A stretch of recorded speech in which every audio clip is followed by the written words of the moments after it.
តើរវាងមេឌូសានិងស៊ុនអឺតើមួយណាដែលគ្រូសាស៊ីស្រឡាញ់ជាងសួស្តីអ្នកទាំងអស់គ្នាថ្ងៃនេះយើងមកអង្គុយនិយាយគ្នាអំពីតួអង្គមេឌូសានិងស៊ុនអឺនៅក្នុងរឿង Battle Through the Heaven ដែលយើងបានដឹងហើយថាមេឌូសានិងស៊ុនអឺពិតជាតួអង្គដ៏សំខាន់មួយនៅក្នុងរឿង Battle Through the Heaven ចំណែកឯស៊ុនអឺនាងបាននៅក្បែរស៊ីយិនតាំងតែពីក្មេងហើយធំធាត់ដឹងក្តីជាមួយគ្នានាងតែងតែគាំទ្រគាត់និងបង្ហាញពីក្តីស្រឡាញ់ចំពោះគាត់ទោះបីជាគាត់ធ្លាក់ខ្លួនក៏ដោយនេះបានបង្កើតចំណងដ៏រឹងមាំមួយជាមួយនឹងស៊ីយិននិងគ្រួសាររបស់គាត់ចំណែកឯគ្រួសារសៀវពួកគេបានចាត់ទុកគូស៊ុនអឺគឺជាសមាជិកម្នាក់រួចទៅហើយមុនពេលដែលមេឌូសាចូលមកក្នុងជីវិតរបស់ស៊ីយិនហើយធម្មជាតិរបស់ស៊ុនអឺនេះទៀតនឹងមានបុគ្គលិកលក្ខណៈទន់ភ្លន់គួរសមនិងចេះយកចិត្តដែលងាយស្រួលធ្វើឲ្យអ្នកដទៃចូលចិត្តនាងចំណែកឯមេឌូសាវិញទំនាក់ទំនងរបស់នាងហើយនឹងស៊ីយិនមានភាពស្មុគស្មាញនិងពោរពេញដោយភាពភ័យខ្លាចទោះបីជាក្រោយមកនាងបានស្រឡាញ់ស៊ីយិនក៏ពិតមែនក៏ការចាប់ផ្ដើមរបស់ពួកគេមិនរលូនដូចគូស៊ុនអឺដែរទោះជាយ៉ាងណាក៏ដោយនេះមិនមានន័យថាពួកគេមិនបានស្រឡាញ់មេឌូសានោះទេក្រោយមកមេឌូសាក៏បានក្លាយជាសមាជិកគ្រួសារហើយមានកូនជាមួយស៊ីវយិនដែលជាស៊ីវគ្រួសារស៊ីវក៏ទទួលស្គាល់និងគោរពនាងផងដែរជាពិសេសដោយសារតែនាងខ្លាំងនិងជាម្ដាយរបស់ស៊ីវប៉ុន្តែបើនិយាយពីការស្រឡាញ់និងការទទួលយកគូស៊ុនអឺប្រហែលជាមានប្រៀបជាងមេឌូសាបន្តិចតែមិនមានន័យទាំងអស់ទេព្រោះថាមានសមាជិករបស់គ្រួសារស៊ីវខ្លះក៏បានស្រឡាញ់ទៅលើមេឌូសាជាងដែរឥឡូវយើងនិយាយពីស៊ីវយិនហើយខ្ញុំវិភាគស៊ីយិនគឺស្រឡាញ់ស៊ុនអឺជាងមេឌូសាហេតុផលព្រោះថាស៊ុនអឺគឺជាស្នេហាដំបូងរបស់ស៊ីយិនយើងបានដឹងហើយថាស្នេហាដំបូងដែលដូចចាស់គាត់និយាយថាស្នេហាមួយបឋមគឺជាស្នេហាមួយដែលមិនអាចបំភ្លេចបានហើយណាមួយទៀតស៊ុនអឺបាននៅជាមួយនឹងស៊ីវយិនតាំងពីតូចរហូតដល់ធំនាងតែងតែនៅជួយលើកទឹកចិត្តស៊ីវយិនគ្រប់ពេលវេលាមិនថាទោះបីជាគាត់ជួបឧបសគ្គឬក៏បញ្ហាអីក៏ដោយហើយបើស្នេហារបស់ស៊ីយិនហើយមេឌូសាវិញបើសិនជាមិនមានកាលៈទេសៈឬក៏ព្រំលិខិតជាអ្នកបង្ខំទេស៊ីយិនក៏មិនបានទៅជួបមេឌូសាដែរនិយាយបានថាស្នេហារបស់ស៊ីយិនហើយនិងមេឌូសាហ្នឹងគឺព្រំលិខិតជាអ្នកបង្ខំឬក៏យើងនិយាយសួរស្ដាប់ទៅថាជាចំណាំរបស់ព្រំលិខិតឥឡូវយើងចូលមកដល់បងប្រុសរបស់ស៊ីយិនស៊ីលីហើយនិងស៊ីទីងម្ដងដែលពួកគាត់ទាំងពីរនេះគឺមានទំនោរទៅខាងមេឌូសាបើស៊ីលីគឺ 100% គឺទៅខាងមេឌូសាហើយចំណែកឯស៊ីទីងអាចថាស្រឡាញ់មេឌូសាដែរប៉ុន្តែក៏មិនស្រឡាញ់ខ្លាំងប៉ុន្មានដែរគឺអាចថាលើសស៊ុនអឺបន្តិចបន្តួចប៉ុណ្ណោះហើយផលព្រោះថាបងប្អូនគាត់ទាំងពីរគឺខុសគ្នាស៊ីលីគាត់ទៅចិត្តការប្រកួតទៅចិត្តដោះស្រាយបញ្ហាដោយការប្រើកម្លាំងបាយនិងយុទ្ធសាស្ត្រប៉ុន្តែស៊ីទីងគឺអត់ទេគាត់ទៅចិត្តភាពស្ងប់ស្ងាត់មិនចិត្តការប្រយុទ្ធនោះទេតែទោះបីជាយ៉ាងណាក៏ដោយគាត់ក៏បានមើលឃើញការលះបង់របស់មេឌូសាដែរយើងបានដឹងថាមេឌូសានាងបានលះបង់ច្រើនមែនទែននាងបានមើលថែសម្ព័ន្ធយានក៏ដូចជាសម្ព័ន្ធមនុស្សពស់របស់នាងទៀតថែមទាំងជួយមើលថែកូនរបស់ស៊ីវយានដែលជាស៊ីវទៀតគឺការលះបង់របស់នាងវាពិតជាធំធេងមែនទែនហើយខុសពីគ្រួសារគូយើងដឹងហើយថាគ្រួសារគូគ្រួសារមួយដ៏ធំនិងមានអំណាចខ្លាំងមែនទែនហើយមុននឹងស៊ីវស៊ុនបានស្លាប់គាត់ក៏បានប្រាប់ទៅគ្រួសារគូថាបើសិនជាគ្រួសារស៊ីវរបស់គាត់មានរឿងអ្វីនោះសូមឲ្យគ្រួសារគូជួយរកដៃផងតែយើងឃើញថាគ្រួសារគូពិតជាមានអំណាចខ្លាំងណាស់ប៉ុន្តែបែរជាមិននៅពេលដែលគ្រួសារស៊ីវជួបបញ្ហាគ្រួសារគូបែរជាមិនលុបដៃជួយទៅវិញមិនត្រឹមតែមិនជួយគ្រួសារស៊ីវនោះទេថែមទាំងបានបញ្ជូនគូស៊ុនអឺមកស៊ើបពីដំណឹងរបស់គុជប្រានធូសឺថែមទៀតខ្ញុំបានដឹងហើយថាគោលបំណងធំរបស់គូយុនគាត់បញ្ជូនគូស៊ុនអឺមកគឺដើម្បីឲ្យគូស៊ុនអឺរស់នៅក្នុងជីវភាពមួយដែលត្រឹមត្រូវនិងស្ងប់ស្ងាត់ហើយគោលបំណងទី2គឺគាត់ចង់ស៊ើបរកគុជប្រានធូសឺនឹងឯងហើយមិនត្រឹមតែប៉ុណ្្នឹងទេណានៅពេលដែលស៊ីយិនរបស់យើង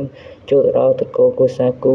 តាមកិច្ចសន្យានៅពេលដែលសមាជិករបស់គ្រួសារស៊ីវនរណាម្នាក់បានទៅដល់គ្រួសារបារាំងគូត្រូវតែឲ្យពួកគេចូលទៅក្នុងភ្នូបុព្វបុរសរបស់ពួកគេប៉ុន្តែគ្រួសារគូថែមទាំងចង់ដកសិទ្ធិស៊ីវយិនចេញទៀតគុំទៅពេលហ្នឹងគង់បានស៊ុនអឺរបស់យើងមកគំរាមពួកអស់ហ្នឹងទេតែមិនមែនន័យថាក្នុងគ្រួសារគូនឹងសុទ្ធតែមនុស្សអាក្រក់ទាំងអស់ទេជាពុករបស់ស៊ុនអឺគាត់ក៏ជាមនុស្សមិនអាក្រក់ប៉ុន្មានដែរប៉ុន្តែយើងដឹងហើយថានៅក្នុងតកូបារាំងធំអញ្ចឹងវាតែងតែមានពៀនពួកប្រតិចារដែលមានអំណាចអញ្ចឹងឯងមិនអាចធ្វើការសម្រេចចិត្តចេះតាមតែខ្លួនឯងបាននោះទេគឺពិតណាស់ត្រូវតែមានការចូលរួមពីពួកប្រតិចារទាំងអស់ហ្នឹងដែរហើយហេតុផលទាំងអស់ហ្នឹងហើយដែលធ្វើឲ្យស៊ីលីគាត់ឆ្លាញ់ពេញចិត្តទៅលើមេឌូសាជាងព្រោះថាស៊ីលីគាត់គឺជាមនុស្សម្នាក់ដែលរឹងមាំនិងឲ្យតម្លៃទៅលើកម្លាំងនិងការលះបង់និងប្រសិទ្ធភាពជាក់ស្ដែងតែម្ដងហើយមេឌូសានេះមានចំណុចហ្នឹងទាំងអស់បើនិយាយពីការលះបង់វិញការលះបង់របស់នេះពិតជាធំធេងខ្លាំងណាស់ចំពោះគ្រួសារស៊ីវនេះបានការពីសម្ព័ន្ធស៊ីវអស់ច្រើនឆ្នាំសម្រាប់តែស៊ីវយានមកវិញទាំងអស់គ្នាហើយបើនិយាយពីតួអង្គពីរហ្នឹងបើនិយាយខ្ញុំយល់ចិត្ត មានរសារច្រើនជាងហើយក៏នឹងអាណិតនាងផងដែរព្រោះថាការលះបង់របស់នាងពិតជាធំធេងខ្លាំងមែនទែនគឺមិនដូចគ្រួសារគូនោះទេបើនិយាយពីគ្រួសារគូវិញអំណាចរបស់ពួកគេខ្លាំងណាស់គឺអាចជួយឲ្យគ្រួសារសៀវអាចរស់នៅបានថាសុខសាន្តជាងនេះក៏ថាបានដែរប៉ុន្តែពួកគេបែរជាមនុស្សដែលជួយសម្បីតែបន្តិចហើយចុងក្រោយគេគឺចូលដល់ឪពុកសៀវយានវិញថាឪពុកសៀវយានស្រឡាញ់ទៅខាងណាជាងនិយាយពីឪពុករបស់សៀវយានគាត់ច្បាស់ណាស់គឺស្រឡាញ់ទៅលើស៊ុនអឺច្រើនជាងហើយព្រោះថាស៊ុនអឺរស់នៅជាមួយគាត់តាំងពីតូចគាត់បានចាត់ទុកស៊ុនអឺគឺជាសមាជិករបស់គ្រួសារសៀវបាត់ទៅហើយហើយគាត់តែងតែសម្រេចថាស៊ុនអឺនឹងហើយគឺជាគូអនាគតរបស់សៀវយានតែដោយសារតែឋានៈរបស់ស៊ុនអឺគឺពិតជាធំធេងខ្លាំងណាស់គាត់គឺពិតជាមិនហ៊ាននៅទេចំណែកឯមេលូសាវិញដោយសារតែការលះបង់របស់នាងគាត់គឺមិនអាចមើលឃើញនោះទេ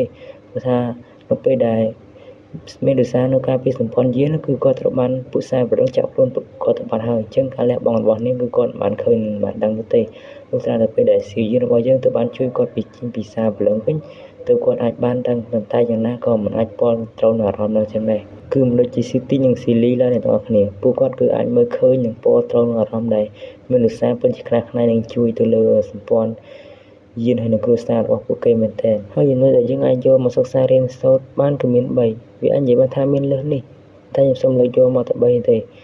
គឺសកម្មភាពនិយាយគឺខ្លាំងជាងពាក្យសម្ដីនៅក្នុងទំនាក់ទំនងមិនថាជាស្នេហាមិត្តភាពឬគ្រួសារនោះទេការបង្ហាញតាមរយៈទង្វើគឺវាពិតជាមានតម្លៃខ្លាំងជាងពាក្យសម្ដីឧទាហរណ៍ដូចមានឧស្សាហ៍ជាអ្នកទាំងអស់គ្នានេះមិនមែនជាតួអង្គដែលប្រកែកនិយាយផ្អែមល្ហែមឬបង្ហាញអារម្មណ៍ច្រើននោះទេទំនាក់ទំនងរបស់នាងជាមួយសៀវយានចាប់ផ្ដើមដោយភាពស្មុគស្មាញនិងបង្ខំប៉ុន្តែនាងបានបង្ហាញពីភក្ដីភាពនិងក្ដីស្រឡាញ់របស់នាងតាមរយៈសកម្មភាពជាក់ស្ដែងនាងបានប្រើកម្លាំងនិងឋានៈរបស់នាងដើម្បីការពារសម្ព័ន្ធយានដែលជាមូលដ្ឋានគ្រឹះរបស់សៀវយាននិងគ្រួសាររបស់គាត់រាល់ការប្រយុទ្ធនិងការលះបង់ដើម្បីរក្សាសុវត្ថិភាពសមាជិកសម្ព័ន្ធគឺជាការបង្ហាញពីសេចក្ដីស្រឡាញ់និងការបដិញ្ញាចិត្តរបស់នាងមេរៀនសម្រាប់ជីវិតមេរៀននេះបានបង្រៀនយើងថាការសន្យាឬពីសម្ដីផ្អែមល្ហែមអាចស្ដាប់ទៅវាព្រោះប៉ុន្តែវាមានន័យទេបើសិនជាគ្មានទង្វើដើម្បីគ្រប់គ្រងមនុស្សពិតជាកោតសរសើរនិងជឿជាក់លើអ្វីដែលយើងបានបង្ហាញនៃយកចិត្តទុកដាក់ការគ្រប់គ្រងនិងភាពក្ដីភាពតាមរយៈសកម្មភាពជាក់ស្ដែងជាពិសេសគឺនៅក្នុងគ្រាលំបាកហើយចំណុចទី2គឺភាពស្មោះត្រង់និងការគ្រប់គ្រងយើងនៅក្នុងពេលដែលយើងលំបាកជីវិតរបស់យើងគឺពោរពេញដោយបញ្ហាប្រឈមហើយមនុស្សដែលអាចនៅក្បែរយើងនៅក្នុងគ្រាលំបាកបានគឺជាទ្រព្យសម្បត្តិដ៏មានតម្លៃបំផុតជាក់ស្ដែងយីស៊ុនអើជាងអ្នកទាំងអស់គ្នានាងបានបង្ហាញភាពស្មោះត្រង់របស់នាងចំពោះសៀវយានតាំងពីដំបូងនៅពេលដែលនឹងគ្រប់គ្នានិយាយថាសៀវយានគឺជាសម្រាប់ប៉ុន្តែនាងនៅតែជួយលើកទឹកចិត្តគាត់និងជឿជាក់លើគាត់ឲ្យកម្លាំងចិត្តឲ្យគាត់រហូតដល់សៀវយានអាចក្រោកឈរវិញបានចំណែកឯមេលូសាវិញនាងបានការពារសៀវយានដូចជាការពារសម្ព័ន្ធយាននិងមនុស្សទីស្រឡាញ់របស់សៀវយានពីការគំរាមកំហែងពីខាងក្រៅទោះបីដឹងថាសារព្រលឹងមានអំណាចយ៉ាងណាក៏ដោយក៏នាងនៅតែធានាសុវត្ថិភាពមនុស្សជាទីស្រឡាញ់របស់សៀវយានដែរមេរៀននេះបង្ហាញយើងថាការដែលមានមនុស្សស្មោះត្រង់នៅក្បែរយើងក្នុងគ្រាលំបាកគឺពិតជាមានតម្លៃលើសលប់ណាស់ការដែលមាននរណាម្នាក់ជឿជាក់លើយើងនិងគ្រប់គ្រងយើងដោយគ្មានលក្ខខណ្ឌនិងត្រៀមខ្លួនប្រយុទ្ធជាមួយយើងនៅពេលដែលយើងជួបបញ្ហាគឺសុទ្ធសឹងតែមានតម្លៃគឺដូចជាឪពុកម្ដាយរបស់យើងគឺគាត់តែងតែគ្រប់គ្រងយើងដោយគ្មានលក្ខខណ្ឌអ្វីឡើយហើយបើសិនជាយើងបានជួបមនុស្សដែលដូចជាឪពុកម្ដាយរបស់យើងគួរតែរក្សាពួកគេឲ្យបានជាប់ចេះជួយប្រើកម្លាំងចិត្តលើកទឹកចិត្តគ្នាទៅវិញទៅមកចំណែកឯចំណុចទី3នោះគឺថាភាពខុសគ្នានៃប្រភពដើមវាមិនមែនជាបញ្ហាសម្រាប់ស្នេហាទេយើងបានដឹងហើយថាមនុស្សដែលស៊ីយើងស្រឡាញ់គឺសុទ្ធសឹងតែខ្លាំងជាងគាត់ទាំងអស់ទាំងមេរិសានិងគូស៊ិនអឺដែលស៊ិនអឺនាងមកពីត្រកូលគូដែលជាត្រកូលដែលមានភាពថ្លៃថ្នូរនិងមានប្រវត្តិដ៏យូរអង្វែងចំណែកឯមេរិសាវិញនាងគឺជាមេដឹកនាំនៃកុនស្ពមមនុស្សពស់ដែលជាពូជសាសន៍ផ្សេងគ្នាទាំងស្រុងនិងមានលក្ខណៈខុសប្លែកពីមនុស្សទោះបីជាពួកគេមានពូជសាសន៍វប្បធម៌និងប្រវត្តិខុសគ្នាយ៉ាងណាក៏ដោយនៅទីបញ្ចប់ពួកគេក៏នៅតែបានរៀបការជាមួយគ្នាដែរនៅត្រង់ចំណុចនេះបានបង្រៀនយើងថាការពិតទៅស្រឡាញ់មនុស្សម្នាក់គឺវាត្រូវការអ្វីនោះទេកុំយកទូនាទីឬក៏ឋានៈមកបាំងមុខកុំគិតថាមកពីឋានៈរបស់ពួកយើងមិនដូចគ្នាទើបខ្ញុំមិនអាចស្រឡាញ់បានព្រោះថាសមឬមិនសមម្នាក់ទេគឺគេចេះគិតហើយចំណែកឯរឿងលុយកឋានៈឬក៏ទូនាទីវាសុទ្ធតែកើតមកតាមក្រោយទាំងអស់ហើយតែយើងខិតខំប្រឹងប្រែងដូចជាពាក្យស្លោករបស់សៀវយានចឹងអ្នកនរគ្នា30ឆ្នាំទន្លេខាងកើត30ឆ្នាំទៀតទន្លេខាងលិចសូមកុំធ្វើបាបអ្នកខ្លាចក្រីក្រតឡានជាយ៉ាងបានផ្ដាច់ពីសៀវយានព្រោះថាឃើញសៀវយានគឺជាសម្រាប់នៅក្នុងគ្រួសារសៀវចំណែកឯនាងគឺជាកូនសិស្សរបស់ប៉ាពពកអាប់ប៉ុន្តែអ្នកណាតែដឹងថាថ្ងៃខាងមុខនឹងទៅជាយ៉ាងណាសៀវយានបានខិតខំប្រឹងប្រែងនិងខ្លាចទៅជាអ្នកខ្លាំងជាងគេនៅក្នុងអត់ធ្វើកម្លាំងធៀបនាងបានតាមតែស្នេហ៍ខ្លាចប៉ុណ្ណោះ បុរសម្នាក់នេះហើយដែលនាងធ្លាប់ឮថាជាសម្រាប់ក្រុមគ្រួសារសៀវប៉ុន្តែឥឡូវគាត់បានក្លាយជាអ្នកខ្លាំងជាងគេនៅក្នុងទ្វីបកម្លាំងធាតុអ្នកទាំងអស់គ្នាអ្វីៗវាសុទ្ធតែអាចកើតឡើងតាមក្រោយទាំងអស់ប៉ុន្តែមនុស្សដែលយើងស្រឡាញ់វាមិនងាយជួបទេក្នុងឆាកជីវិតរបស់យើងនេះបើសិនជាជួបពួកគេហើយគួរតែថែរក្សាពួកគេឲ្យបានល្អព្រោះថាមនុស្សដែលជួយយល់ចិត្តគ្នាក្នុងមួយឆាកជីវិតនេះជួបមិនច្រើនដងនោះទេហើយការវិភាគរបស់យើងក៏ឈានមកដល់ទីបញ្ចប់ដែរបើសិនជាមានកំហុសខុសឆ្គងត្រង់ចំណុចណាឬការវិភាគរបស់ខ្ញុំមិនល្អ